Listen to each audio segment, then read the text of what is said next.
Faut-il faire confiance? Faut-il avoir confiance en l'autre? Alors, avant de répondre à la question, bien évidemment, je vais essayer de vous expliquer ce qu'est la confiance pour moi, quels sont les différents mécanismes de mise en place de ce sentiment, et du coup, vous donner de la perspective pour réfléchir à la question. La première chose qu'il faut réaliser à propos de la confiance, c'est que c'est quelque chose que vous donnez aux gens. C'est pas quelque chose de mutuel. Vous dites « j'ai confiance en quelqu'un » et ce qui est sous-entendu derrière, c'est « je décide de lui accorder ma confiance ». Souvenez-vous bien de ça parce que c'est pas anodin et ça va nous servir un peu plus tard. Deuxième point qui est intéressant, c'est aussi qu'il faut réaliser que la confiance, c'est pas quelque chose d'universel. Quand on fait confiance à quelqu'un, on lui fait pas forcément confiance sur tout. Si par exemple vous considérez que quelqu'un a une grande capacité de trouver des solutions, c'est le genre de personne qui s'il y avait une catastrophe naturelle, il saurait quoi faire et comment survivre, alors vous allez nécessairement lui faire confiance dans ce genre de situation.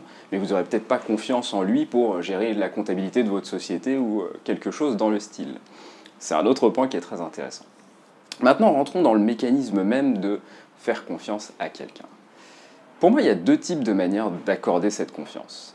La première, c'est ce que j'appelle l'accord tacite. C'est-à-dire, vous dites à quelqu'un quelque chose ou vous lui demandez une action et vous présupposez, premier cas de figure, qu'il va la réaliser. Et pour vous, c'est évident parce que vous partagez les mêmes valeurs, que vous avez la même vision de la vie. Donc par exemple, vous confiez un secret à quelqu'un, et pour vous, c'est évident, il va garder ce secret puisque c'est un secret et que vous lui avez dit c'est un secret. Premier point, vous remarquez que c'est vous qui décidez que vous lui avez confié un secret et il va le garder.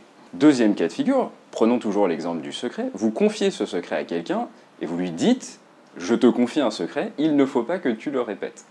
Du coup, là, vous vous dites, bah, c'est un accord explicite, je lui ai littéralement dit, il m'a répondu, ok, je vais le garder, mais là encore, c'est vous qui accordez votre confiance. Vous vous dites, comme il a dit que, alors il ne va pas mentir puisque c'est quelqu'un de bien. C'est vous qui faites cette présupposition. Ce qui nous amène justement à la deuxième manière de faire confiance, qui est ce que j'appelle le pari, ou le calcul de prédictibilité, calcul de probabilité. En gros, vous observez quelqu'un, vous observez ses actions, et vous vous faites une idée de qui est cette personne.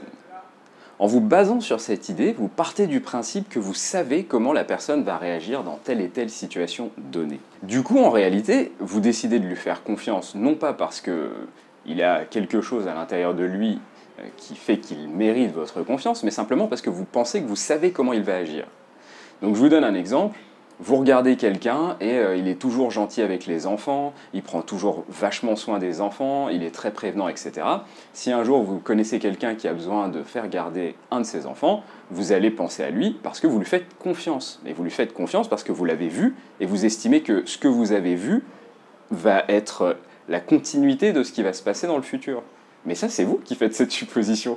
Il pourrait se passer plein de choses dans la vie d'une personne qui fait que le comportement qu'elle avait jusque-là va arrêter d'être et qu'elle va switcher vers quelque chose de complètement nouveau. Premier point. Le deuxième point, qui va toujours dans cette lignée, c'est les gens qui ont des idéaux, qui ont des valeurs qui sont tellement fortes qu'elles dictent leur code de conduite. Donc par exemple, le secret médical. Il y a des gens qui vont garder des informations simplement parce qu'il y a un principe pour eux, c'est qu'ils respectent le secret médical. Donc c'est pas que vous pouvez leur faire confiance parce qu'encore une fois, ils ont un pouvoir magique ou quelque chose qui les rend stables. C'est simplement, vous partez du principe que comme ils respectent un principe, et que ce principe ne va pas changer, alors on peut lui faire confiance.